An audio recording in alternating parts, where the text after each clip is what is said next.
두 번째 진짜 오늘 본론인데요. 본론이고 정치, 경제, 투쟁은 어떻게 결합하냐 이런 부분이에요. 근데 이제 제가 이 주제를 좀 말씀을 드리면서도 어떻게 보면 논리적으로 말씀을 드리면 이럴 것 같아요. 이걸 꼭 강의를 해야 될 필요가 있을까? 그러니까 이게 경제 투쟁을 하고 정치 투쟁을 하는데 이거 다 같이 해야 되는 거 당연한 거 아니에요?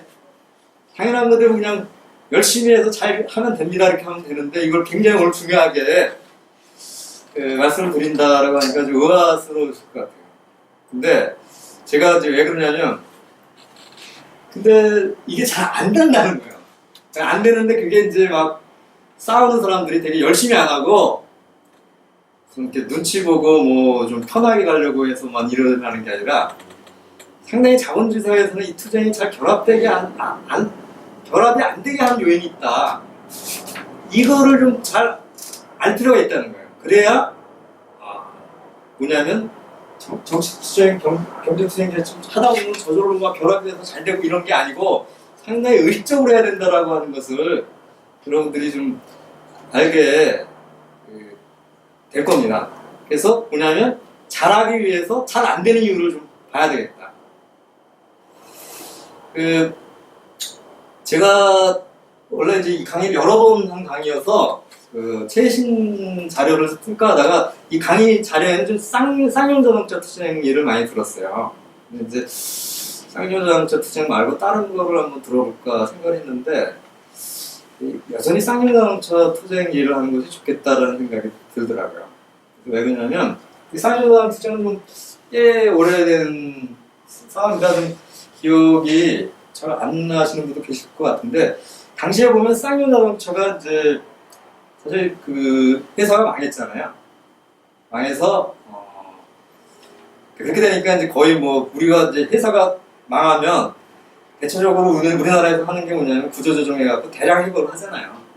그래서 이제 뭐 직관적으로 노동자는 다 알죠. 이게 이제 시작되면 거의 뭐 옛날 GM 전에 이제 대우자동차도 보면 천 몇 명 한꺼번에 자르고 정리하고 하고 이런 사례가 많죠. 그래서 쌍용자동차 노동자들 뿐만 아니라 금속이나 뭐 다른 민주노총에 있는 노동자들도 적극적으로 좀 싸워야 되겠다 이렇게 생각했는데 저는 당시에 뭐 전체적인 평가를 하는 게 아니라 싸울 때 처음부터 사실은 그거에 대해 싸울 수 있는 투쟁 대상이 힘을 갖고 있는 세력하고 싸워야 되는데 그건 이명박 정권이라고 생각을 해요. 근데 이제 대체적으로 좀 정치 투쟁으로 나가고 하면 사람들이 좀 부담감이 좀 있어요. 뭔가 좀 순서를 따라서 가지 않으면 명분이 없는 게 아니라 그런데 사실은 그 명분을 이렇게 따라가서 싸움이 되는 게 아니에요. 근데 그때 보면 법정관리인을 상대로 한 그 싸움이 됐거든요. 현실적으로는. 근데 사실 법정관리인이 뭐 무슨 힘이 있겠어요. 실제 이제 배후에서 결정권을 갖고 있는 것은 이명박 정권이겠죠. 뭐 이거 살릴 거냐 말릴 거냐, 뭐 얼마 정도를 뭐 어떻게 할 거다라고 하는데 사실 실권 없는 사람하고 계속 싸워봐야 실제 실권 있는 쪽에서는 다 뒤에서 다 조정을 하고 있는데 그리고 이제 뭐 공권력 같은 경우도 초기에는 투입이 안 됐지만 사실 우리가 볼 때는 아마 어느 시점에 가면 투입될 가능성이 굉장히 높죠. 뭐 지금까지 투쟁 경향에서 보면 그래서 저는 오히려 처음부터 이걸 결합하는 식으로 가야 되는 게 아닌가 생각했는데 실제로는 잘 안 됐어요. 나중에 가서는 이제 결국은 정부하고 싸우게 되고 마지막에 우리가 여러분들도 잘 아시지만 이제 엄청난 폭력 진압이 됐잖아요. 그래서 그 후유증도 상당히 심각했고 그런데 왜 그런 부분들이 잘 안 될까 고민을 좀 해야 될 게 아닌가 싶습니다. 오늘 제가 그 부분에 대해서 좀 한번 강조해서 말씀을 드리도록 하겠습니다. 제가 시간을 좀 아끼려고 제가 책에 있는 내용을 이렇게 도표로 만들었는데요. 좀 출력이 좀 작게 돼가지고 보이세요? 이 글자가 다 보이세요? 그러니까 우리 박순도 보이세요? 제가 말로 또 할 테니까. 결론을 또 말씀드리면 그러니까 자본주의 사회에서는 실제로 정치와 경제가 굉장히 밀접하게 연결되어 있어요. 그러니까 우리가 경험상 보면 뭐 많이 나타나는데 우리나라도 뭐 힘센 자본가하고 권력을 쥔 쪽은 굉장히 서로 간에 밀접하게 연결되어 있죠. 우리가 앞에서 배운 것만 통해서가 아니라 경험상 보면 그렇습니다. 하지만 또 사람들한테는 어떤 게 있냐면 서로가 분리되어 있다고 보게 돼요. 지금 요번에 그래요? 지금 이제 문재인 정권이 등장을 했는데, 그러니까 문재인 정권과 재벌과의 사이에서 보면 우리는 국가라고 하는 관점에서 상당히 밀접하게 관련돼서 서로 간에 상당히 이해관계가 상충되는 것 같지만 근본적으로 굉장히 일치되는 부분이 많습니다. 그런데 사람들은 그렇게 생각하는 게 아니라 뭔가 재벌은 재벌이고 문재인 쪽은 좀 재벌에 대해 선을 볼 만한 세력으로 좀 보는 게 생각도 기대도 좀 있어요. 나중에 기대는 다 무너지는데 지금 또 그런 기대들이 좀 있어요. 그런데 이런 일이 왜 자본주의에서 발생하는가를 좀 말씀드리기 위해서 조금은 좀 이렇게 시간을 갖고 말씀을 좀 드려보려고 그래요. 그래서 이걸 말씀드리는 겁니다. 봉건사회하고 자본주의 사회가 있는데 거기서 계급 단계는 뭐냐, 기본적으로 봉건사회는 농노 대 영주고 자본주의 사회는 노동자 대 자본가입니다. 거기에서 생산수단인데 옛날 봉건사회는 생산사회는 대부분 토지죠. 토지를 누가 소유하고 있냐면 영주가 소유를 하고 있어요. 자본주의 사회에서는 자본가가 소유하고 있죠. 공장에 있는 여러 생산자는 자본가가 소유하고 있죠. 이것도 별로 차이가 없는 것 같아요. 근데 생산수단의 점유라고 하는 게 말이 좀 어려운데, 점유라고 하는 것은 뭐냐면 일종의 소유하고는 다른 개념인데 그걸 누가 다시 사용하고 있느냐라고 하는 측면이에요. 점유라고 하는 표현을 써요, 경제학에서는. 그런데 이때 우리가 보통 생각하는 거하고 달리 이 봉건사회에서는 농노는 우리가 생각하는 것보다 상당히 그 조건이 권리가 꽤 있었어요. 그게 뭐가 있냐면 생산수단의 사실상의 소유자예요. 그래서 뭐냐면 명목상으로는 영주의 소유지만 실제 농노들한테 할당된 땅에서 어떤 농사를 짓고 하는 것은 농노 마음대로예요. 그리고 거기서 나온 이 소출도 농노가 자기 마음대로 할 수 있어요. 단 마음대로 할 수 없는 건 뭐냐면, 여기서는 이제 그것까지는 요약을 해서 말씀을 못 드렸는데, 토지에는 두 가지가 있어요. 그러니까 농노가 관리하는 토지가 있고,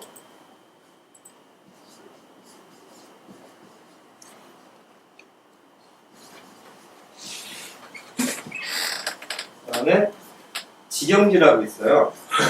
영주의 직영지. 이건 뭐냐면 거기에 와서는 농노가 와서 일을 하고 그 결과물은 다 영주가 갖는 거예요. 근데 요 농노가 관리하는 토지에서는 농노가 마음대로 할 수 있어요. 근데 이거는 이 자본주의에서 노동자들하고 농노하고 굉장한 차이가 있는 건데 우리가 이걸 잘 모르고 있는 경우가 많아요. 옛날 이제 농노 그러면 정말 영주의 억압 속에서 정말 모든 사실 인격 관계에서는 신분적인 예속 관계예요. 하지만 이 생산자와의 관계에서는 권리가 많았다는 거예요. 그런데 자본주의 사회에서 노동자는 어떻게 되냐면 일체 생산자하고는 분리가 돼요. 공장에서 일을 하는데 자기가 일을 하기 때문에 그 결과물에 대해서 이러쿵저러쿵 할 얘기가 법적으로 전혀 없어요. 많은 경우에 자기 공장에서 신발을 만들었다. 신발을 만드는데 내가 만든 거고 하니까 그거 들고 나오면 절도죄가 돼요. 네?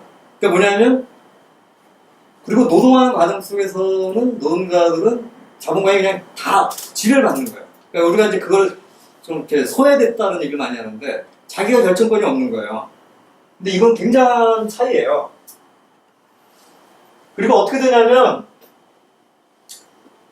일을 어떻게 하냐면 농노들은 다른 일주일이 6일이면 3일 정도를 바로 농노가 직접 관리하는 토지에서 일을 해요. 그 삶이는 어떻게 하냐면 떠나는 거예요. 거길 떠나서 지형지에 가서 일을 하는 거예요. 지형지에 가서 일을 하는 거예요. 그렇게 되면 어떻게 하냐면 완전히 우리가 썼던 개념으로는 필요시간하고 그 잉여노동이 완전히 분리되어 있어요. 그리고 옛날에는 착취를 인식하기가 상당히 쉬워요. 그러니까 우리가 볼 때는 뭐 그걸 몰랐을 거라 생각이 들지는 않죠. 내가 6일을 일을 하는데 3일은 내가 만들어서 내가 어떻게 하고 3일은 아무것도 일을만 하고 결과는 다 영주한테 가는데 이게 내가 좀 착상하고 있다는 걸 모르겠어요. 그러니까 사실은 옛날 농민 반란이 일어나기 시작하면 굉장히 걷잡을 수 없는 게 이게 사실 눈에 확 보여요. 그러니까 유럽만 그런 게 아니라 중국도 보면 뭐 태평양난이나 이럴 때 보면 한 번 막 들고 일어나니까 뭐 홍수전 난이 일어나니까 막 완전히 그냥 농민들이 다 거기에 가담했잖아요. 그러니까 이 분리돼 있다라고 하는 것이 뭐냐면 착취를 굉장히 눈에 확 띄게 만들어 버린다는 거예요. 그런데 자본주의에서는 우리가 공부를 했지만 착취라고 생각하지만 내가 김한수 군님한테 물어볼게요. 제가 이제 필요노동 시간이 있고 잉여노동 시간이 나눠진다 그랬잖아요. 나눠지는데 그러니까 몇 시부터 몇 시까지는 필요노동 시간이고 몇 시부터 몇 시까지 잉여노동 시간이라고 눈에 보여요. 그러니까 그걸 생각을 하는 거죠. 그리고 우리가 이런 자본주의를 공부하니까 보이는 거지. 그러니까 이것이 분리되지 않아요. 그러니까 섞여버려서 우리가 이제 개념적으로 볼 때는 뭐 몇 시부터 몇 시까지 나를 위해서 일을 하고 몇 시부터 몇 시까지 자본관리를 하지만 그게 뭐 뒤죽박죽이 돼도 똑같은 거거든요. 그러니까 여기처럼 눈에 확 띄지는 않는다는 거예요. 네, 지금부터가 아주 중요해요. 그러니까 이런 것들이 어떤 이제 우리가 생산관계에 차이가 분명히 있는 거예요. 이것까지 이제 임노동과 자본에서는 자세하게 말씀은 못 드렸을 거라고 생각이 듭니다. 그런데 이것이 어떤 중대한 차이를 가져오기 시작을 하냐면 이 사회가 유지되려면 어떻게 되냐면 이 사회가 유지되려면 강제가 필요해요. 그러니까 농노가 자유롭게 나오는 거예요. 농노를 그냥 뭐 이거 하고 싶은 대로 하고 뭐 하고 이거 여기 살기 싫으면 뭐 예를 들면 뭐 옛날 뭐 파리 근처에 어디 살기 싫어서 뭐 프랑스 다른 데로 가서 살게 하면 이 체제는 유지가 안 돼요. 그러니까 여러분들 보면 왜 옛날에 그 봉건 사회는 거주 이전의 자유가 이렇게 억압이 됐을까가 이해가 될 것 같아요. 그러니까 일본도 뭐 옛날 제가 어느 다큐멘터리 프로그램을 보면 일본이 그러니까 동네를 벗어나면 거의 사형이에요. 그러니까 그게 굉장히 생사를 목숨을 걸고 이동을 해야 돼요. 그건 뭐냐? 그 체제는 이렇게 사람들을 경제적 강제화하고 자기가 일하는 데 묶어놓지 않으면 운영이 안 되는 거예요. 그래서 경제적 강제가 필수적이라는 거예요. 그리고 이거하고 연결되는데 아예 그 사람이 신분적으로 영주에게 이속돼서 인격적으로 자유롭지 못하고 거주도 자유롭지 못하고 왔다 갔다 못하게 하는 것이 없으면 이 체제는 유지되지 않기 때문에 이 체제는 어떻게 되는 거냐면 반드시 신분제가 돼야 돼요. 근데 자본주의 사회에서는 어떻게 되냐면 필수적이지가 않아요. 경제적 강제가. 왜 그러냐? 여기 결정적인 그래서 좋다는 게 아니라 여기에 있어. 생산력이 완전히 분리돼 있어요. 그렇게 되면 어떻게 하냐면 많은 노동자들이 꼭 다음날 출근 안 하면 뭐 감옥을 간다거나 옛날 뭐 봉건시대처럼 일 안 하러 안 나오면 뭐 죽는다거나 이래서 일하러 가는 건 아니에요. 근데 놀라울 정도로 질서가 유지되잖아요. 오히려 뭐 이때보다도 더 어마하게 질서가 유지가 돼요. 그 이유는 뭐냐? 실제로는 경제적 강제는 없는데 경제적 강제라고 하는 게 있어요. 우리가 많이 쓰는 게 목구멍이 포도청이라는 얘기가 있는데 이게 굉장히 무서운 거예요. 그러니까 사실은 반드시 뭐 어디 가서 일을 해야 되는 건 아닌데 실제로 그러니까 자유로운 것 같은 자유로운 게 아니라 계속 돌아가야 되는 거예요. 바로 이제 현대자동차나 이런 데서 파업하면 뭐 현대자동차뿐만 아니라 다른 사업장도 그런 경우가 있을 거예요. 특히 이제 조금 임금 수준이 좋고 안 되는 뭐 파업하고 그러면 그런 얘기도 굉장히 많이 나올 것 같아요. 내가 여기 와서 일하라고 시킨 것도 아니고 하기 싫으면 그냥 나가면 돼. 잠깐만 이러냐. 이렇게 얘기를 자본가들이 한다는 얘기죠. 그 얘기는 뭐냐면 내가 무슨 와서 여기서 평생 일하라고 한 것도 아니고 뭘 맺었느냐? 근로계약을 맺고 와서 하고 있는 거 아니냐? 이거 뭐 일주일 뭐 하루에 몇 시간 일을 하고 뭐 이러이러한 조건에 일을 하면 당신한테는 뭐 얼마만큼의 임금을 주고 휴식 시간을 얼마 주겠다 이게 다 약속하고서 온 거 아니냐? 그러니까 겉으로는 어떻게 된 거냐면 완전히 계약 관계로 된 거죠. 그렇게 된 거 어떻게 되냐면 바로 뿌리가 되는 건 이거예요. 만일의 경우에 생산수단이 분리가 안 돼 있으면 노동자들이 정말 일하기가 정말 억울하고 그러면 옛날 같으면은 뭐 작은 그 사업장 하나를 만들어서 자기 일을 해야 되는데 요새는 뭐 그렇게 하기 좀 어려워요. 뭐 자동차를 갖다 혼자 만들기도 좀 어렵고 옛날 같으면 뭐 대장간을 만들어서 그렇게 할 수도 있지만 요새 와서 뭐 마음에 안 드니까 현대자동차 다니는 사람이 나가서 자동차 하나 따로 만들겠다 할 수 있겠어요. 그러니까 이게 자본주의 체제에서는 계속 반복되게 만들어 버리는 거죠. 그래서 제가 이거를 이제 사실 말씀드리려고 한 거거든요. 왜 아까 정치와 경제가 이렇게 통일되지 않게 되느냐 이걸 말씀드리려는 건데 이렇게 되니까 어떻게 되냐면 여기에서는 정치하고 경제가 그대로 연결되어 있습니다. 그래서 어떻게 되냐면 영주가 경제적으로 지배할 뿐만 아니라 당시 이제 서양의 봉건사회에서는 재판권도 갖고 있었어요. 영주가.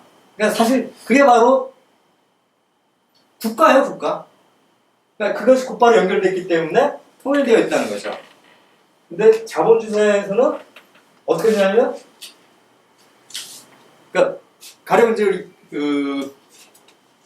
김관석 동지가 이제 지금 일을 하고 있는 사용자하고 관계에서 보면 거기에 이제 그냥 겉으로 드러나는 것만 보면 나 이제 본사도 있겠죠. 이렇게 하면 그 사람들 사이에서는 여기가 국가의 문제가 아니라 그건 거의 개인들이 문제가 아니야 이렇게 얘기하는 거죠.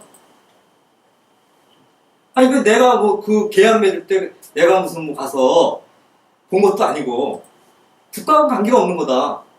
그러니까 이렇게 만들어 버린다는 거예요. 분리된 거로 나타나는 거죠. 그리고 이데올로기 형태가 그래서 뭐 이거는 뭐 참고로 하시면 왜 자본주의 사회에서는 이 법이 이렇게 강조가 되고 뭐 법대로 하고 모든 게 싸움 나면 법대로 하고 그러는데 사실 그것도 이데올로기예요. 이게 뭐냐 가장 계약관계 맞는 형식이죠. 옛날에는 왜 영주가 지배를 해야 하고 농노가 지배를 받아야 되는지 사실 납득하기 어렵지 않아요. 그러니까 이건 뭐 타고난 거죠. 타고날 때도 그런 거고 천한 신분이 있고 고귀한 신분이 있고 하니까 어떻게 되냐면 그거 이상하지 않아요? 사실 생각을 하면. 그러니까 이게 다 심의 섭리가 그런 거예요. 심의 섭리가. 네? 그러니까 이데올로기 형태도 굉장히 신비적인 형태를 취하는 거죠. 그래서 제가 이제 이거를 말씀드린 건 뭐냐면 이렇게 되니까 어떻게 되냐면 자본주의 사회에서는 실제로 이것을 유지하기 위한 것이 국가가 제일 의무예요. 사적 소유에 대한 공격이나 사적 소유에 대해서 공격하는 행위에 대해서는 국가가 나서서 다 막습니다. 그 다음에 뭐 이런데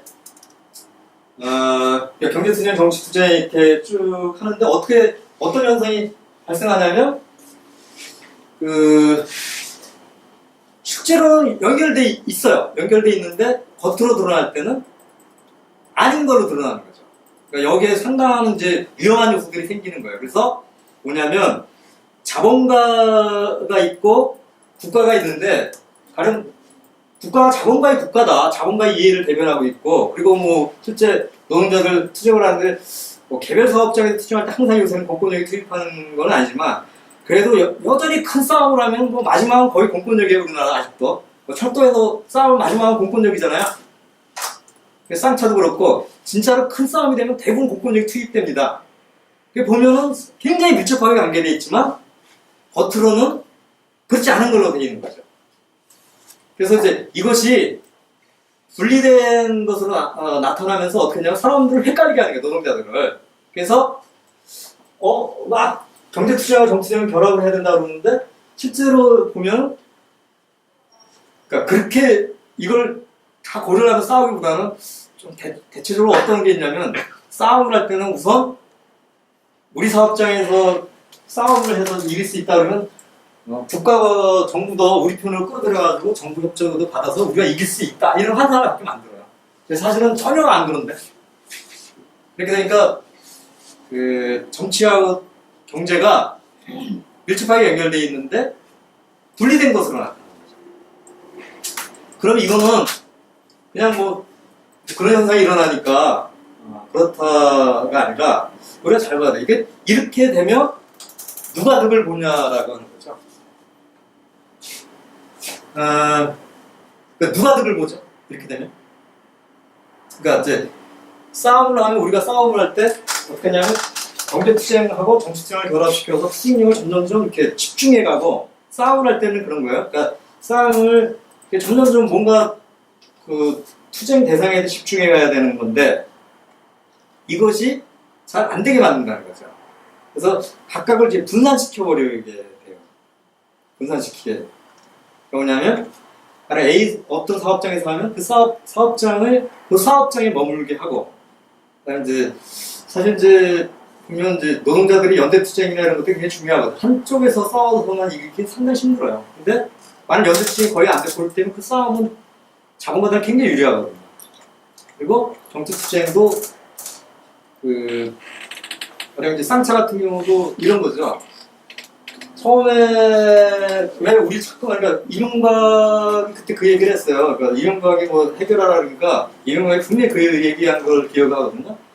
왜 쌍차에서 잘못한 걸 가지고 왜 나한테 와서 얘기하냐 이렇게 얘기했어요. 그런데 막판에 순간에는 사람들에게도 이명박이 뭐 해야 되는 거 아니야 그랬는데 뭘 했죠? 그냥 거의 뭐 테이건 갖고 들어가서 하나로 하는 거 아닙니까?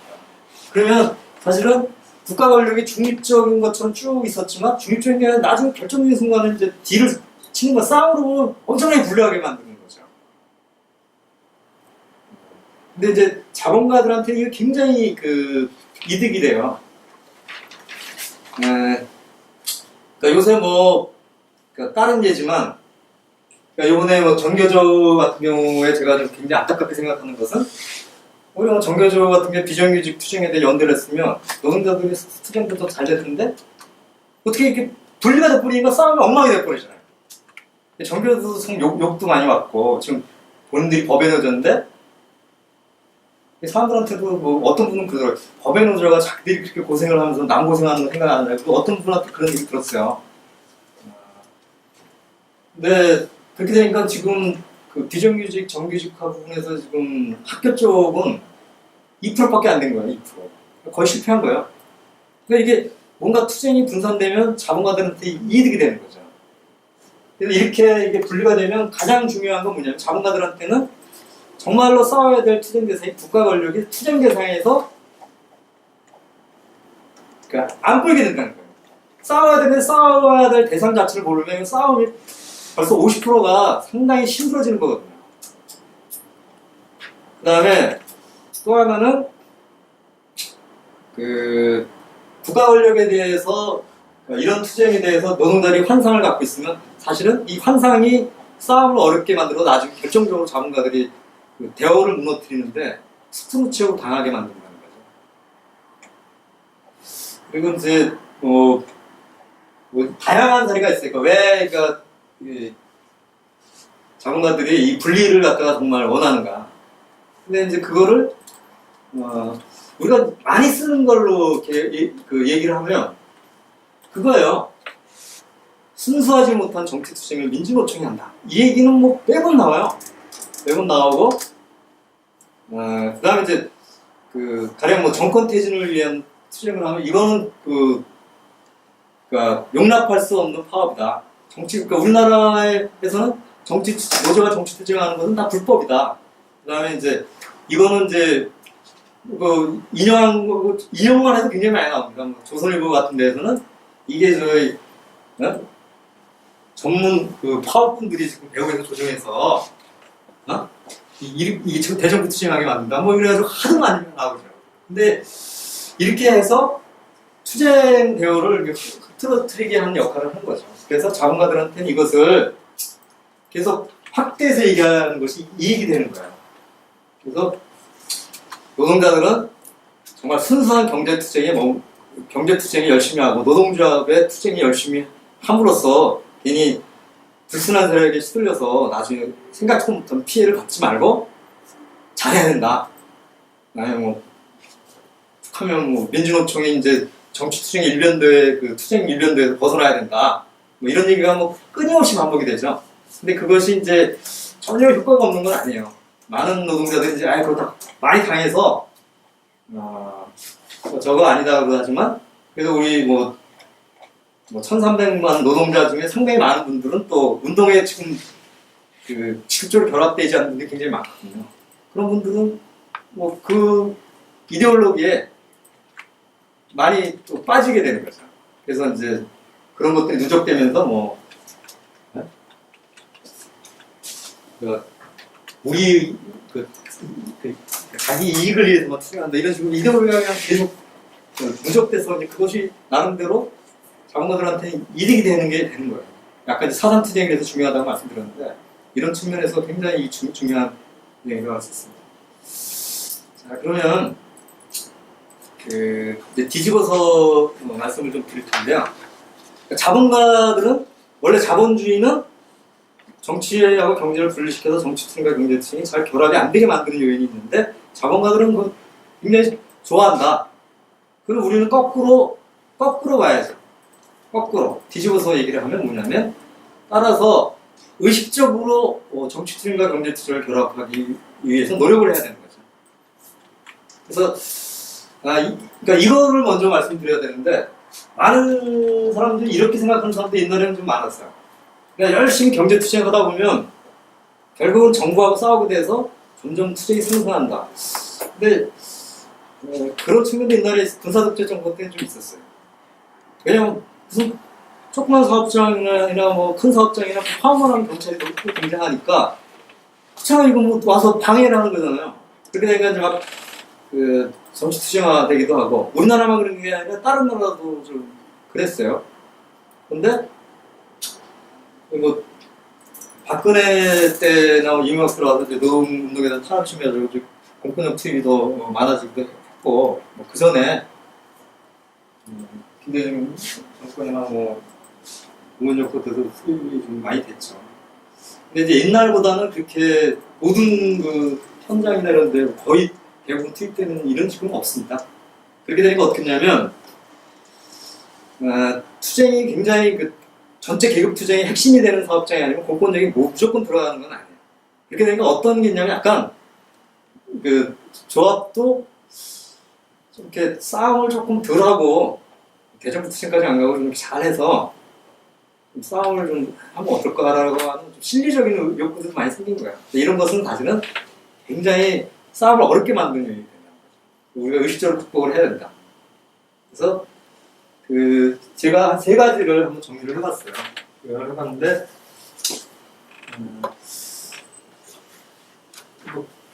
굉장히 기본적인 내용인데 이것이 이제 현실에서 얘기를 할 때는 굉장히 중요한 얘기가 많습니다. 첫 번째가 뭐냐면 정치투쟁을 중심으로 경제투쟁을 결합시켜야 한다. 이 투쟁은 다 중요해요. 그러니까 어느 투쟁 하나가 중요하다고 말씀드리는 건 아니에요. 그래서 그리고 또 어느 투쟁을 안 하면서 다른 투쟁이 잘 되지도 않아요. 근데 기본적으로 이제 우리가 자본주의 모순을 인식하고 인노동과 자본의 문제를 정확하게 인식하고 싸우는 그런 입장에서는 정치 투쟁을 상당히 중심에 두고 생각을 해야 된다. 이 부분을 먼저 말씀드리고 이 부분은 뭐 이렇게 쉽죠? 두 번째를 좀 말씀을 드리도록 하겠습니다. 두 번째가 뭐냐면 제가 이제 경제주의 비판을 했어요. 경제주의라고 하는 게 뭐냐? 경제주의라는 용어는 요새는 어떻게 제가 동시라고 다 말씀드려도 되나요? 용어 호칭을 우리 박순호 동시라고 이렇게 말씀드려도 박순호 동지께서 경제주의라고 하는 거를 최근에 옛날에는 많이 썼는데 요새는 별로 안 쓰는 용어가 된 측면이 좀 있어서 경제주의 용어를 좀 기억이 좀 나시나요? 이 경제주의라고 하는 게 어떤 거냐면 네, 여기서 이제 경제투쟁을 열심히 하면서 이걸 위주로 해서 정치투쟁으로 가야 된다는 입장이에요. 근데 이게 맞는 것 같기도 해요. 그런데 이게 사실 안 맞는다는 거예요. 그러니까 옛날 군사독재 정권 시절에조차도 경제투쟁 열심히 해서 정치투쟁으로 꼭 나가는다고 하는 거, 그러니까 이렇게 가는 경우가 많습니다. 그런데 꼭 그래야 되는 것도 아니에요. 근데 이제 그렇지 않은 그 어떤 옛날처럼 무조건 공권력 투입되지 않은 상태에서는 더욱더 안 맞습니다. 왜 그러냐면 이 경제투쟁으로 마무리되는 경우도 좀 꽤 돼요. 그런데 우리가 정치투쟁을 적극적으로 한다는 관점에서 볼 때는 반드시 노동자들이 경제투쟁을 가지고 열심히 해야지만 정치투쟁이 잘 되느냐, 이거에 대해서 한번 생각을 해봐야 된다. 그러니까 이거는 어떻게 보면 노동자들에 대해서 노동자라고 하는 그 존재를 상당히 그 가소평가하는 측면도 있다는 거예요. 그러니까 노동자들이 당면 이익과 관련된 투쟁을 해야지만 투쟁이 정치투쟁으로 발생할 수 있을 것이다. 그러니까 이런 견해들이 우리나라에도 있었고 옛날에도 많았어요. 근데 실제로 그런가? 근데 이거 뭐 사례를 외국 사례를 들지 말고 한번 우리 사례를 한번 들어보자고요. 우리 사례를 들어보면 뭐 최근에 우리는 또 굉장히 박근혜 퇴진투쟁이라고 하면서 정치투쟁을 했잖아요. 근데 그때 그 계기가 된 게 뭐냐? 사실 자본주의 사회에서는 그 정치투쟁의 계기가 될 수 있는 게 굉장히 많습니다. 왜냐하면 그만큼 자본주의 모순이 있기 때문에. 그래서 우리가 가장 대표적인 게 그럼 두 가지로 한번 들어볼게요. 그럼 세월호 참사에 대해서 노동자들이 그걸 느끼면서 이거에 대해서 싸워야 되겠다라고 하는 생각이 정치투쟁 생각이 임금 인상 투쟁하고 뭐 경제투쟁을 안 하면 생각이 안 납니까? 그렇지 않아요. 그러니까 그건 제가 볼 때는 노동자들하고 하는 존재 자체를 상당히 좀 잘못 이해하고 있는 거예요. 그 다음에 최순실 때문에 이제 촉발을 했죠. JTBC에서 그 PCT 1주년이 좀 다가오고 그래서 저희가 오늘 토론회 공지도 좀 했어요. 그런데 뭐냐면 사실 모순이 많아요. 그러면 거기에서 어떠한 하나의 계기가 되는 그 계기 하나로 끝나지 않는다는 거예요. 연결된다는 거죠. 그러면 최순실에 대해서 분노하면서 그 정치투쟁이 될 때 보면 뭐 된 정도가 아니라 뭐 며칠 사이에 제가 첫날 29일 나가는 게 기억이 있는데 그때 3만 명이 모였어요. 제가 오히려 좀 실망했어요. 오늘 10만 명이 와야지. 그런데 조금 적게 왔다고 그러는데 제가 5일날인가 11월 5일날 보니까 그날 한 20만 명인가 15만 명 정도가 왔어요. 근데 처음으로 제가 촛불 집회 2008년도 이후에 촛불 집회 이후에 저쪽 보니까 그 강화문에서 가는데 시청까지가 걸어가는데 해산될 때 걸어가는데 사람이 다 있는 거예요. 그래서 제가 굉장히 늘었다. 그런데 11일날 되니까 100만이 되지 않습니까? 그러니까 정치 투쟁이 발전해가는 과정 속에서 다양한 계기가 있다는 거죠. 그리고 그것이 바로 자본주의에서의 어떤 모순이 촉발하는 요인이 되는 거예요. 앞으로도 굉장히 많아요. 그러니까 뭐냐면, 근데 그런 것들을 이 경제투쟁을 하는 과정 속에서 발전해서 정치투쟁이 되는 것이 제일 효과적이다라고 생각하는 건 사실 경제주의예요. 그 경제주의를 극복해야 된다. 그게 뭐냐면, 노동자들뿐만 아니라 여러 민중들이 항상 자기 문제에 대해서 고민할 뿐만 아니라 그래서 이제 우리가 시사적인 문제나 또 여러 가지 그 사이에서 벌어지는 문제들을 활발하게 서로 간에 토론하는 게 돼야 돼요. 그러면 그것은 정치투쟁으로 발전할 수 있는 계기가 된다는 거예요. 그리고 제가 아까 아마 가장 박근혜 정권에 타격을 준 것이 처음에는 아닌 듯 했지만 세월호 참사가 가장 사람들한테 뭔가 이렇게 분노를 누적시킨 것 같아요. 제가 얼마 전에 대학에 아는 분이 뭐 강의를 하는데 옛날에 강의를 하면 학생들이 한 10명 정도밖에 안 하는데 갑자기 80명이 강의 신청을 해서 자기가 처음에 놀라서 왜 그런 걸 하다 보니까 나중에 한번 물어보니까 그 학생들 보고 왜 강의 신청을 했냐 그랬더니 얘기가 자기가 그 세월호 참사를 갖고 좀 충격을 받아서 같은 또래고 하니까 좀 사회가 뭔가 문제가 있다 그래가지고 생각을 고민하다가 강의를 듣게 됐다 이런 얘기를 하는데 굉장히 많은 영향을 준 거예요.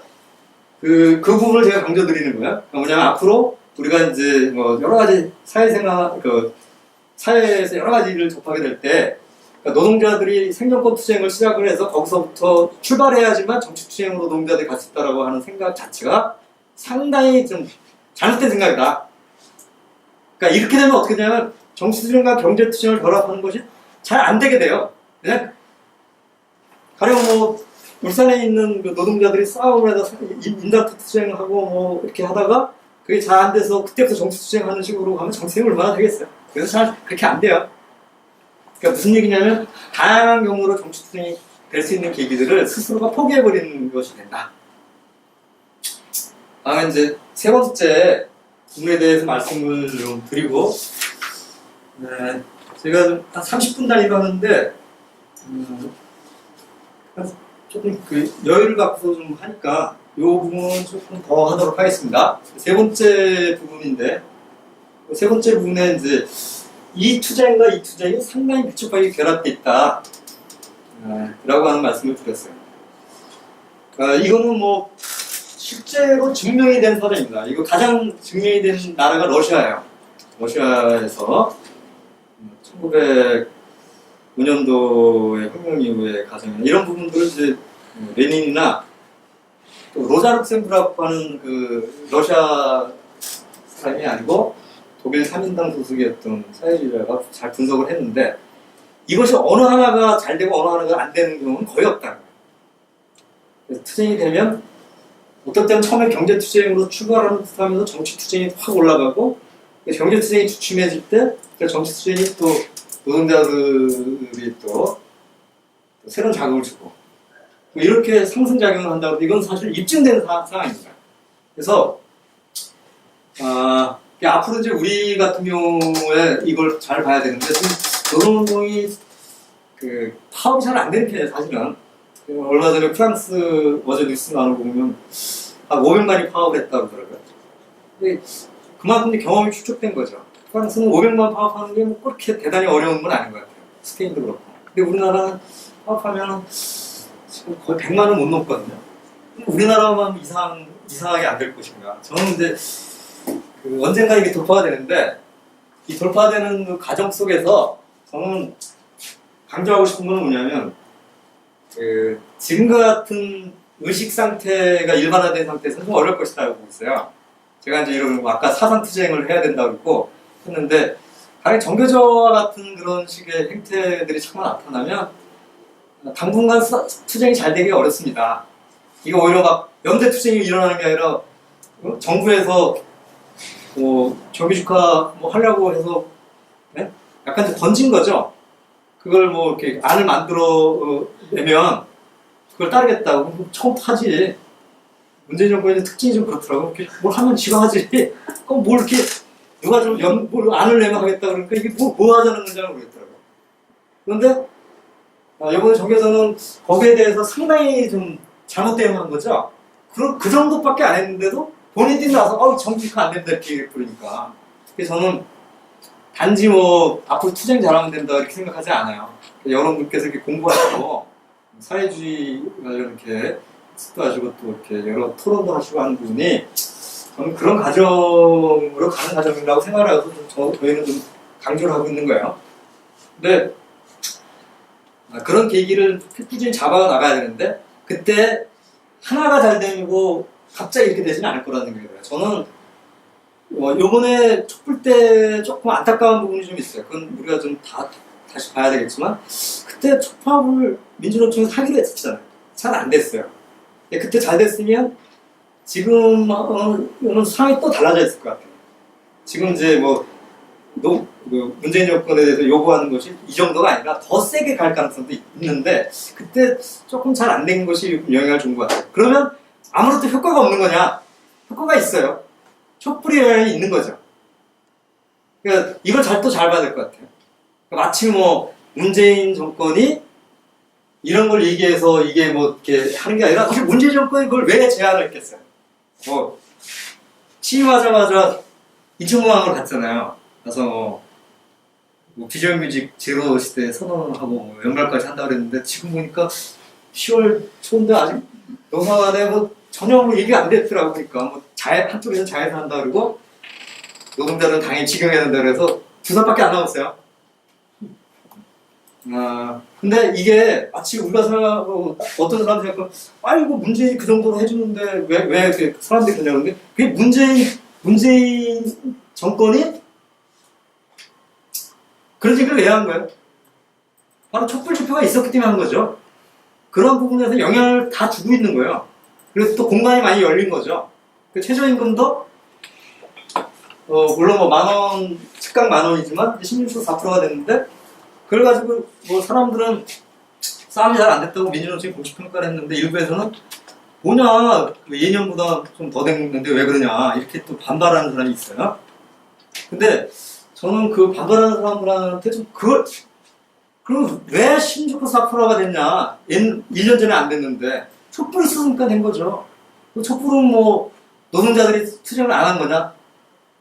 투쟁이 생각보다 잘 안 됐죠. 노동자들이 거기다 참가해서 또 민주노총이 뭐 여러 한계가 있지만 사실 촛불 집회에서 모든 뭐 공간을 마련해주고 뭐 준비한 건 다 민주노총이 준비된 거 아닙니까? 그것이 다 지금 영향을 주고 있는 거죠. 그래도 좀 그동안 이렇게 침체되어 있던 부분이 좀 활력이 오는 것도 저는 촛불 집회에 영향이 있다고 생각을 해요. 그러면 이제 이번에 만족하는 게 아니라 정말로 정치투쟁과 경제투쟁을 올바로 결합하는 식으로 해서 정말 지금부터 계속 당당하게 얘기를 하고 저는 출발점이 당연히 원래부터 비정규직 노동자들이 얘기했던 내용이기 때문에 그걸 뭐 문재인 정권이 왜 한도 안 하냐 이렇게 하는 게 아니라 당당히 요구를 해야 될 거라고 생각을 해요. 그리고 더 비판을 해야 되는 것은 하기로 했으면 또 해야 될 거 아닙니까? 그래서 자꾸 밀고 나가는 투쟁을 우리가 해야 된다고 생각을 해요. 그리고 그러다 보면 이제 다른 좀 침체되어 있는 다른 데도 영향을 주고 또 그런 뭐 최저임금 인상이나 비정규직, 정규직화 이런 것뿐만 아니라 또 여러 가지 정치 투쟁들을 적극적으로 해들어가면서 이것을 상승시켜가는 그런 것이 돼야 된다고 생각합니다.